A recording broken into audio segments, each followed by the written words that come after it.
منزل پہ نہ پہنچ سکیں. یہ دونوں ڈگریوں کا فرق کیوں ہوگا؟ بصیرت کی وجہ سے.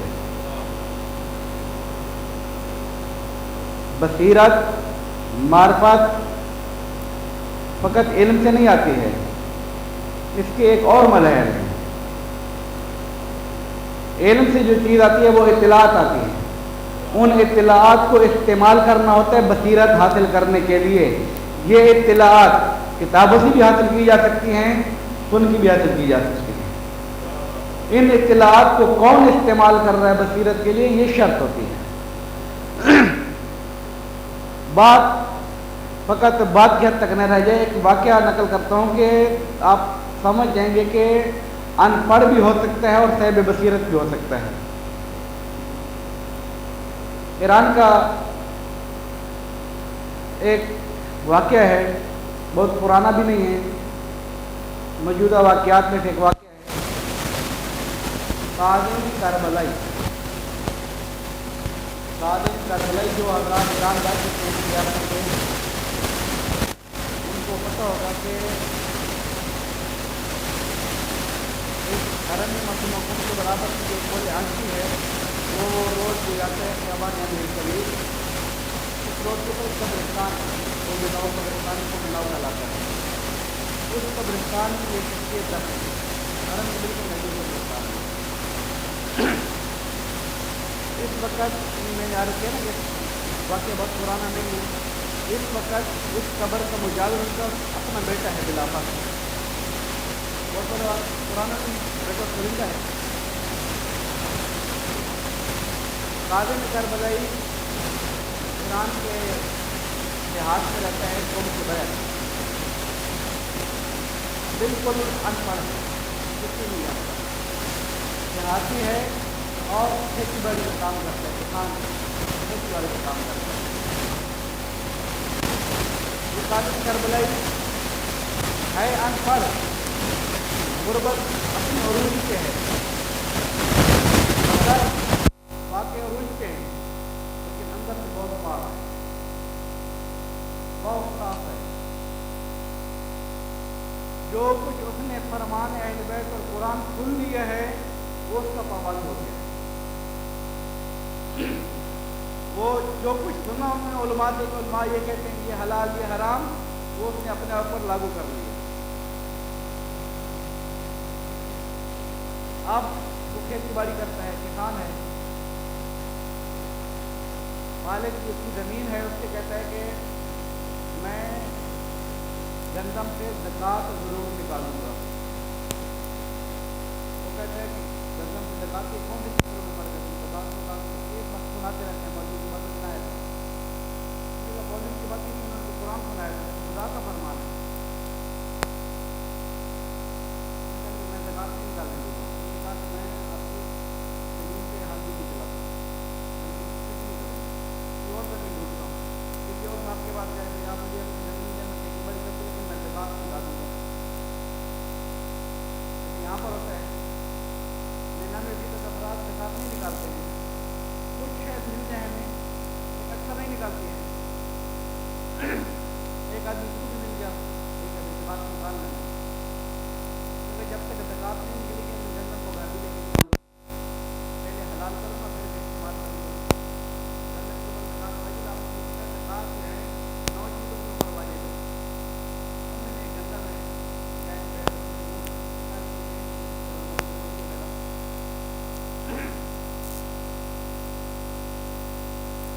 گندم تیار ہوئی، جو طریقے کہ میں اس کی طرف لے جاتا ہے میں اس کی طرف بتاؤں. گندم تیار ہوئی تو کیا صاف کرنے کے لیے ہوا کی، جب تک ہوا کی آج تک تو پریشر آ گئی ہے، جلدی صاف ہو جاتی ہے ہوا ہو یا نہ ہو. جب تک ہوا نہ چلے وہ کیسے صاف کرے؟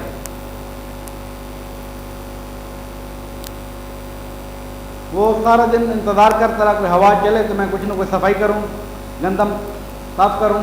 ہوا نہیں چلی، واپس آیا، راستے میں ایک سید مل گیا ان کو، غریب.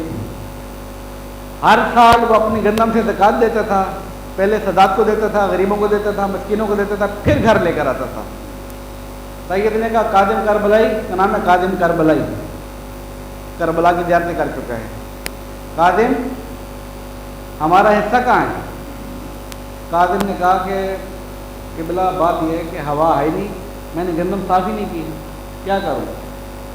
سید نے کہا کہ آپ تو ہوا کے پڑی ہوئی ہے، میرے گھر میں فاقہ ہے، بچے بھوکے مر رہے ہیں، میرے پاس پکانے کی روٹی بھی نہیں ہے، کچھ بھی نہیں، آٹا بھی نہیں میرے پاس۔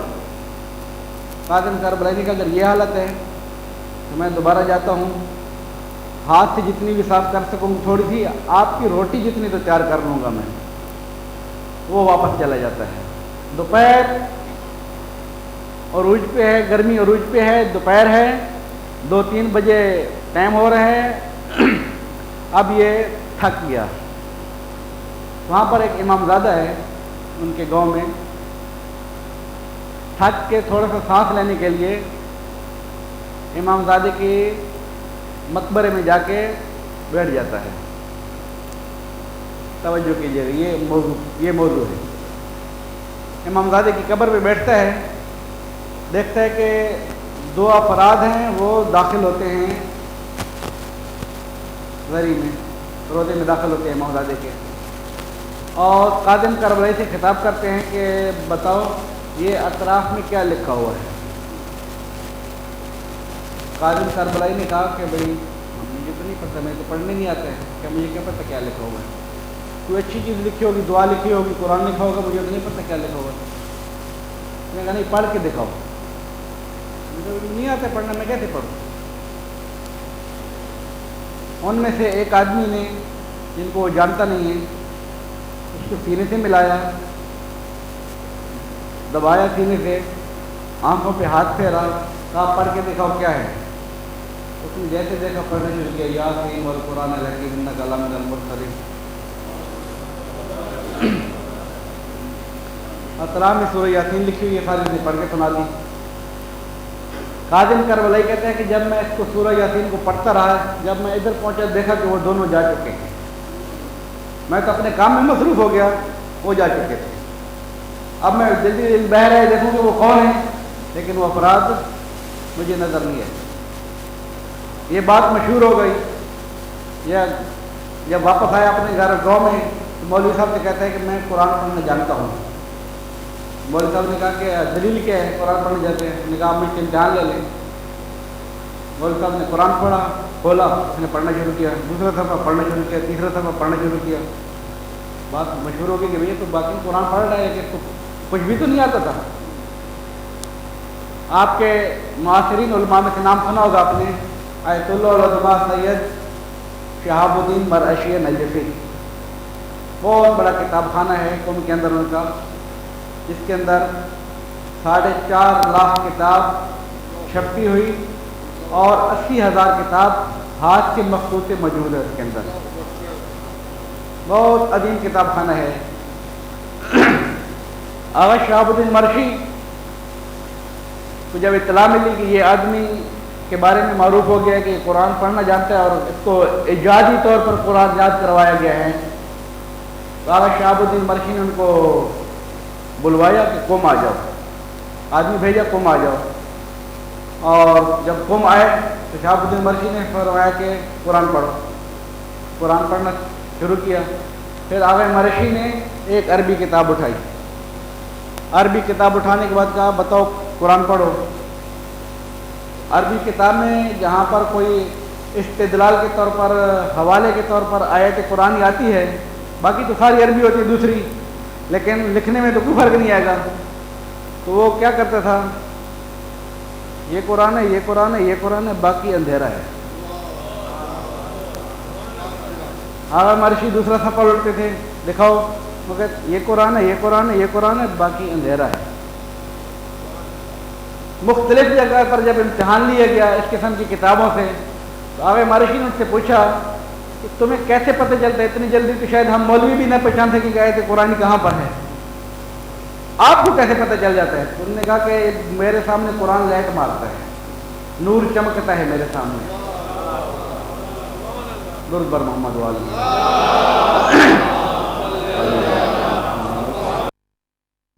گھمنڈ ہونا چاہیے، پیسے تو ویسی کوئی چیز نہیں ہے کہ جو آپ کہا کہ دیندار بنا دے گا۔ نہ قوم اور ذات اور قیادت کے اوپر گھمنڈ ہونا چاہیے کہ میں تو سید ہوں انشاءاللہ کہ خدا مالک نہیں. یہ چیزیں کچھ بھی نہیں. کیوں؟ اس لیے کہ خدا نے واضح طور پہ اٹل فیصلہ کر دیا ہے خدا کے نزدیک مکرم شخص فقط وہ جو متقی ہے. ان اکرمکم عند اللہ اتقاکم. خدا کے نزدیک مکرم مقدس عزت والے شخص وہ ہے جو متقی ہے. کوئی میزان نہیں, کوئی معیار نہیں. لہذا انما یخشی اللہ من عبادہ العلماء کہ خدا کے بندوں میں سے خدا سے ڈرنے والے فقط علماء ہیں. یعنی وہ جو ان کے پاس علم حاصل ہے ان کے اوپر عمل کر لیں, خدا سے خشیت اللہ کی منزل پہ آ جائیں, خدا سے ڈریں. خدا سے ڈرنے کا مقصد کیا ہے؟ خدا سے ڈرنے کا مقصد یہ ہے کہ جس چیز کے بارے میں خدا نے کہا تھا کہ یہ حلال ہے اس کو حلال سمجھیں, جس کے بارے میں خدا نے کہا تھا کہ یہ حرام ہے اس کو حرام سمجھیں. ایسا نہ ہو کہ حلال خدا کو حرام کر دیں اور حرام خدا کو حلال کر دیں. یہ زمانہ آ چکا ہے. یعنی احساس گناہ بھی نہیں رہا ہمارے پاس.